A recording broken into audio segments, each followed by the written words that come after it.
Here's what's coming up on your horizon. Well, conventional wisdom can be rather fickle. Too often, some things are considered just that until a new conventional wisdom takes its place. The world is full of such assumptions, and today we're going to look at two different industries where the conventional wisdom may well be conventional, just not very wise. We begin by looking at American manufacturing that, while written off by some, is alive and well here in the heartland. And I sit down with food economist Jason Lusk, the author of The Food Police, who says many of the things we think we know about our food supply are simply wrong. And we end our day by sending our Keela Kellen down on the farm to look at agritourism. Stay with us for Oklahoma Horizon. Oklahoma Horizon is made possible by the Oklahoma Department of Career and Technology Education. Oklahoma's investment in career tech provides more than nationally recognized technology education and training. It produces solid financial returns for the state's economic future. Oklahoma Career Tech, elevating our economy. And the Oklahoma Department of Agriculture, Food, and Forestry, helping good people grow good things. And now, from the Career Tech Studios in Stillwater, here's your host, Rob McClendon. Hello everyone, thanks for joining us here on Horizon. Well, in its glory days, the manufacturing sector made up about 1/3 of the American economy. Today, just 10% of Americans work in manufacturing. Now, the conventional wisdom about manufacturing's decline goes something like this. U.S. manufacturers went offshore to chase cheaper labor, lowering operating costs and trying to capture emerging markets in the developing world. Yet here in Oklahoma, manufacturing remains a cornerstone of this state's economy. Deidre Myers is with Oklahoma's Department of Commerce. There has been a big change and an evolution in manufacturing. And manufacturing today is not what manufacturing was like in the 1970s or 1980s. So when people say, well, manufacturing is a dying industry, they're somewhat correct in that the old manufacturing is definitely gone. That kind of manufacturing has been offshored because it doesn't require a knowledge or a skill. So you want to go to the very cheapest labor possible. And those, quite frankly, aren't the jobs that we want Oklahomans to have. We want Oklahomans to have jobs that have good wages so that they can invest in their household and have economic opportunities for their children.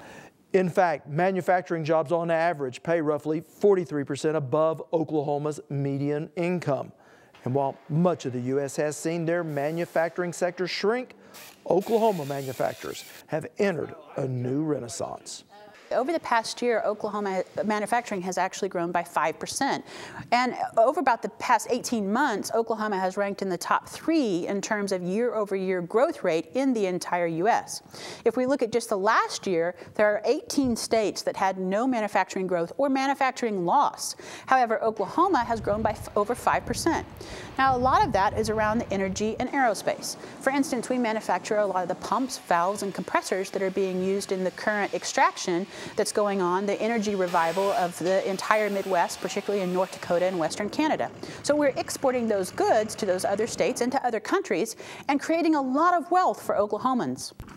And Myers says over the next 10 years, there will be almost 90,000 job openings in Oklahoma, either producing manufactured goods or transporting them to market. And according to Myers, producing the skilled workers to fill those jobs should be one of the state's top priorities. When we return, made in the USA in Tonkawa, Oklahoma. You're watching Oklahoma Horizon, featuring some of the good things that are happening in the great state of Oklahoma. Well, while many of the steel mills in the upper Midwest have been offshored in search of cheaper labor, there is still the need for customized, made-to-measure parts made in the USA, which is what took our Andy Barth to a foundry in Tonkawa, Oklahoma. Well, for many years, foundry jobs went overseas, but thanks to the dedication and hard work from companies like the Tonkawa Foundry, the once foreign jobs are now back in the States. With molten metal pouring, the crew at the Tonkawa Foundry gears up for another day. Started from the ground up, so it's pretty exciting that we've been here all these years. Sandy Linton co-owns the foundry and is part of the 3rd generation to run the business. Mostly we're wear-resistant parts for the agricultural industry as well as the shot blast industry. We're a job shop, so we also produce made-to-order from any customer that's within the alloy base that we produce. Supervisor Dorothy Branson has worked at the foundry for more than 30 years and has a strong history with Linton, growing up together in Tonkawa. I like the people that owns it. I like the people I work with. It's a really good place to work. And melt deck operator David Harlan says he doesn't see himself working anywhere else. I've been here almost 3 years and I really enjoy this kind of work. I mean, it's laborious work, but I enjoy it. I just see myself being here for a while. The Tonkawa foundry employs around 40 people throughout the year, and Linton says the skills needed are common but necessary. The foundry basically is considered general labor, but always is very important to have key people in supervisory positions, especially maintenance positions, that have skills and talents beyond just general labor. Aside from the hard skills it takes to run a business, Linton says soft skills like teamwork and communication go hand in hand with factory abilities.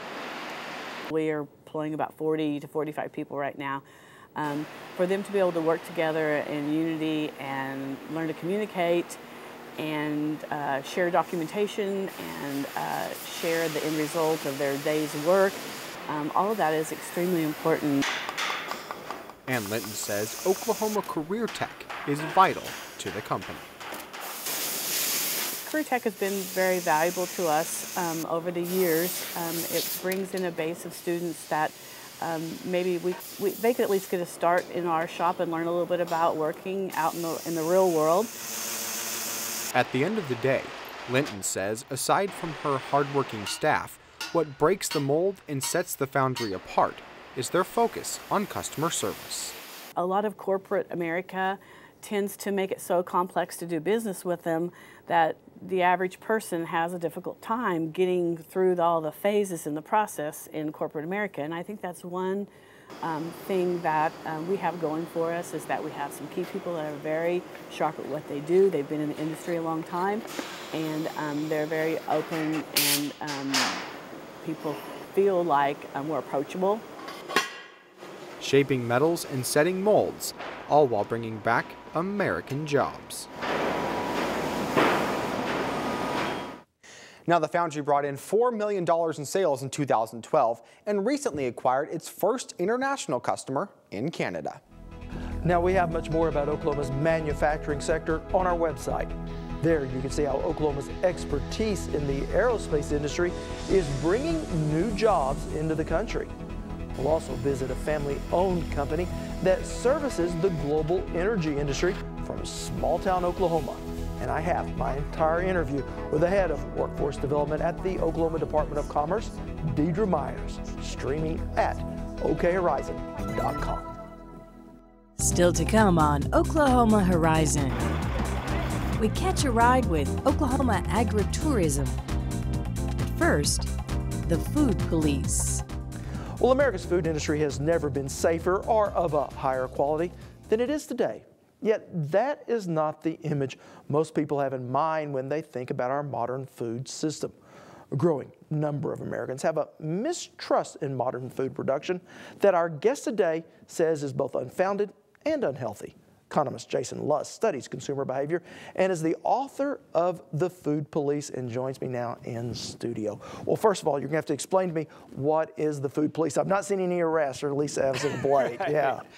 So I sort of like to think about the food police as the backseat drivers when it comes to food. Sort of a group of people that think they know better how you should be eating and how farmers should be farming. And even though they're a small group of people, they're very influential. They're cultural movers and shakers, and they've been very effective in getting the ear of politicians and advocating for policies that the research shows, unfortunately, in many cases, may do more harm than good. Yeah, and you are a researcher. Let's just throw that out here. You write many scholarly articles. You've studied consumer behavior for several years. That's exactly right. So I'm a professor of agricultural social economics. And that in a lot of ways is what I'm trying to do with this book. The book is written for the general public, but what I'm trying to get people to do is sort of remember the science and the evidence-based reasoning and the economics behind a lot of the policies that get advocated, and not just do things because it feels good or sounds good, but let's look at the research and see if it's really going to work. And you told me before you came out here that you wrote it to help, provoke, but some of it people could say is provocative. I want to ask you about a couple of those things. First of all, fat taxes. That's something that we've heard a lot about, and I always want to get your opinion on taxing things that are not particularly good for us. Right. So first, I'll start by saying that, there are a large number of people in this country that are obese, and there is a problem with weight, and I'm not denying that issue. Part of what I question in the book, is it a public health problem or is it a private health problem? And there are certainly costs to being overweight, but it's not necessarily all that clear to me that it's a public health problem. But even if you disagree with me on that, and I think people can legitimately disagree, we might want to ask the question of whether the policies we're advocating are going to work. And so let's take something like a fat tax, or let's take a soda tax to be even more specific. And that's something that's been advocated in a lot of locales. So the idea is, let's put a tax on sugar beverages, and this will lower people's weight. The trouble with that is, when you look at the research, that those taxes don't actually change people's behavior much. And even when it does, what people will often do is substitute towards other beverages, like they go from sodas to drinking juices, sometimes even alcoholic beverages. So they might even end up consuming as many or more calories than they did before. And moreover, one of the challenges is that it will raise revenue. It'll take money out of the wallets of consumers. And because poorer consumers spend a larger proportion of their income on food, food taxes are very regressive. What that means is it taxes the people who can least afford to pay it. So the research shows it's not going to actually change weight very much, and it's going to impose a cost on the poor. And so for those reasons, I don't tend to think about fat taxes as being a very effective policy. Now, how would you differentiate that with, we regulate or try to incentivize smoking tobacco? We tax tobacco a lot in this country. Yeah, we do, and I'm not going to claim to be an expert on cigarette and tobacco taxes. One of the things that's certainly different in that case is there are arguments that cigarettes impose costs on other people through secondhand smoke. So you smoking imposes a cost on me, and those taxes are sort of designed to get you to think about those costs you're imposing on others. It's less clear to me that that is the case with food. If you drink a large soda, that effect on me, it's unclear what effect that actually has on me. So I think there are important differences there. You mentioned in your book, and I think you actually quoted the CEO of Burger King asking why they don't sell more salads, and he said, well, because we can't sell our salads to our target audience. Is the consumer not king? Yeah, I think that's part of the beef I have with some of the people I refer to as the food police, and they seemingly want food companies to be offering healthier, varieties and alternatives, but food companies can only sell what consumers are willing to buy. And actually, that comment that I referred to in my book was one that was made about 10 years ago. But today, if you go into McDonald's, for example, they have salads and they have wraps. And so when consumers start demanding healthier alternatives for themselves, you could bet McDonald's and Burger King are going to provide it. And so it's not really a question of looking, in my mind, of looking at food companies and saying, oh, you're nefarious, you're imposing on consumers these unhealthy alternatives, because at the end of the day, it's the consumer that's demanding those products. And as consumers, I think we do have to take a little personal responsibility for ourselves, and we can't just point the finger at other people. What is the role that the media has played in our opinions about the food that we eat? I think one of the real challenges for me as a researcher and as somebody that grew up around production agriculture is that what you see in the media are often the bad stories about food and agriculture. And when you look at the best-selling books about food or the food journalists, you get this impression that, boy, everything's just terrible and farmers are raping their land. They don't care about the health of their food they're putting out. They don't care about the environment or their children, and food processors are just poisoning the food supply. And having worked with these people, having grown up around them, it just simply isn't true. And I think one of the challenges for the media is they're going to report what sells. And the unfortunate reality is that bad news often sells better than good, and the unfortunate reality of that is it creates a distorted image in the mind of the food consumer, one that doesn't really reflect reality. And so that's one reason I wrote this book, is to try to remind people that there really have been a lot of really wonderful changes that have happened in food and agriculture, and to try to remind people of those good changes, and in part so that they don't enact policies that will reverse some of those really good benefits and changes that we're receiving and may not even realize it. Yeah, let's talk about some of those changes. And I really want to focus now on food technology that's come about just in really the past couple of decades. And probably first and foremost is what I call biotech foods. They also are called GMOs, but genetically modified foods.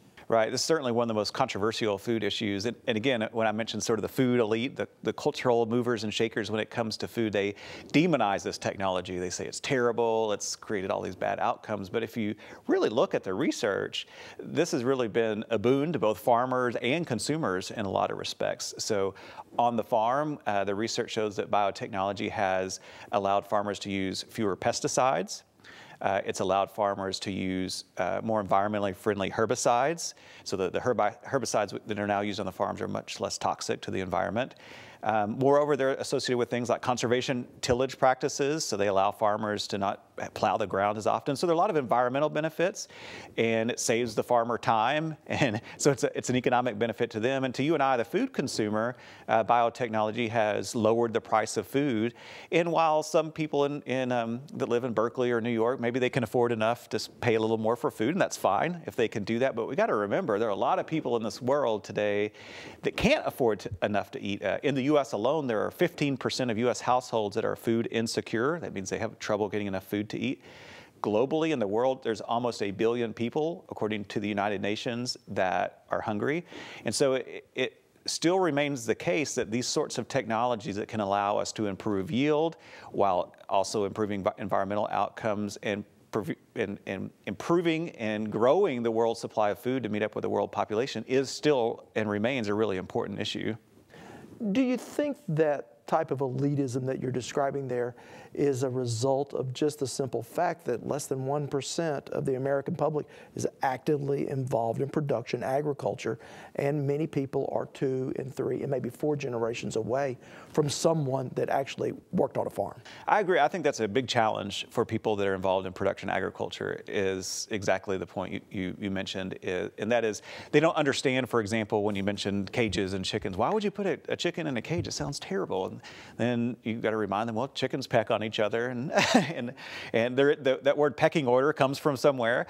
And sows roll over on piglets exactly. in a gestation cage. Yes, exactly. And meanwhile, there are real things called weeds, and there are real pests trying to eat that food you're trying to grow. And so some of those things sort of get lost in the translation when people haven't grown up around production agriculture. Now, that doesn't mean we shouldn't try to be responsive to consumer concerns and that we shouldn't develop technologies that try to address consumer needs. But it also means there needs to be, perhaps in the agricultural industry, more transparency, more discussion, more openness about what's going on rather than trying to hide. Now let me ask you about organic. You kind of put the organic argument in your sights. Is there a role for organic simply from a marketing perspective, if not from a health perspective? Because you say in your book, there's no proof that organic is any healthier. Right. So, again, if you want to buy organic, and we buy organic occasionally at our house, I say go for it. But what I am trying to do with people is give them the facts that are presented in the scientific research so that you're making an informed choice. Because the reality is that organic is more expensive. It's often about twice as expensive. So making wise decisions means not only making healthy food decisions, but it also means spending our money wisely. So let's make sure when you double your grocery bill that you're getting some bang for your buck. And I try to present the evidence. And what I argue is that organics are not any tastier, which are based on lots of studies of blind taste tests. They're not any healthier in terms of nutrient content. Also, it's one misperception people have about organics is a lot of people believe they're produced without pesticides. That's not true. They use natural pesticides like copper and sulfur, many of which are more toxic than some synthetic pesticides. Now, it is true that if you look at the evidence that a lot of organics have a lower total level of pesticide use. And so the question is, how risky are pesticides in food? And I think that's a legitimate question to ask. And if you're really worried about that, maybe that's a reason to buy organic. But the evidence I present in the book is based on the science that these pesticides are really small risk in the grand scheme of things. And the last thing I point out is about the environment. And I do say in there that it is probably true that organic production is probably slightly better for the environment. But how much better? And it's more equivocal than most people realize. There are some advantages, like organic requires planting certain cover crops and not tilling the soil. But what we have to realize is a lot of conventional farmers already are no-till and care about their own land. Moreover, with organic, often the yields are lower. So if you want to produce the same amount of food, you have to bring more land into production. And pulling more land into production is not what most people would consider an environmental benefit. So yeah, there might be some environmental benefits, but it's not as hyped as a lot of people make it out to be. So would it be fair to say that you believe we may have too many regulations in our food system? I think that's an argument I'm making, definitely so. And part of it is that especially a lot of the regulations people are proposing going forward, I think are a lot of what I'm arguing against. And so there are two things here. One is when we do propose regulations and we look at the ones we have, let's make sure the science, and not just the nutritional and medical science, but also the economic research supports those policies. And a lot of times they don't. And then secondly, there is a role for consumer choice and responsibility and freedom of choice. And I am guarding against a situation and a culture in which when there's any problem, we have to turn to the government for the solution. I think the reality is, just like we talk with those food companies, if you go in and say, I'm demanding healthier alternatives, I'm willing to pay more for this or that, they will respond. But you do have to be willing to pay more for it. All right. Well, it's certainly been an interesting conversation. Jason Lusk is an economist and a consumer behaviorist and the author of this new book, The Food Police. Want to share something you've seen here today? Well, all of our episodes are streaming on our YouTube channel at Oklahoma Horizon TV. Or you can subscribe to our weekly free podcasts on iTunes. And finally, if many of the food issues that trouble us today are simply the result of a lack of understanding the food sector, there is a whole industry that has developed to help people rediscover the farm. Here's our Keely Kellen. The Oklahoma agritourism bus tours become a tradition here at Oklahoma Horizon, and this time I was able to join them on their experience through central Oklahoma, where we visited some hot agricultural tourism spots and the people who have created successful businesses there. All aboard for the agritourism rolling bus tour. Agritourism, I think, is the heart and soul of small business in Oklahoma. These are just common Oklahoma folks who are finding creative ways to make ends meet a lot of times and to provide a wonderful service for just good family activities and entertainment in our local rural communities.